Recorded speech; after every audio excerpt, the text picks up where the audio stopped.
तालुक्यात हे सुरुवातीला तालुक्याचं सुरुवातीचं गाव असल्यामुळे पूर्ण वाघवाडीमध्ये काळशामध्ये आपल्याकडे पाणी दिसून येतं आणि या काळामध्ये आपल्याला कसं आपल्याला याच्यातून आपले जनावरं आहेत, आपली माणसं आहेत, आपले ग्रामस्थ आहेत, यांना कशी मदत करता येईल याची आपण एक रंगीत तालीम आता आपण घेतोय. पावसाळा तुम्ही बघताय की जूनच्या अगोदरच आलेला आहे, म्हणजे मान्सून नेहमी जूनमध्ये येतो, तो ह्या वर्षी मे महिन्यातच चालू झालेला आहे. आणि त्याच्यामुळे आम्ही सर्वांनी मिळून एक डिसिजन घेतलं की आपण ह्यावेळेस बागवाडीला जाऊन तिथे आपण आपत्ती व्यवस्थापनाची रंगीत तालीम घेऊया.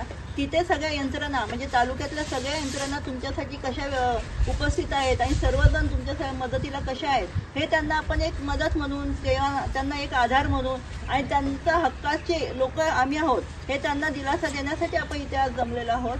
आणि आपले जे ग्राम व्यवस्थापन समिती, जे आपत्ती व्यवस्थापन समिती, ते पण या काळामध्ये कसं काम करतात हे पण आपल्याला एक त्याची रंगीत तालीम घ्यायची आहे. कारण कोणती आपदा आली, कोणती पण आपत्ती आली तर आपण त्याच्यातून कसं बाहेर यायचं आहे याची एक आपल्याला एक झलक दाखवायची आहे.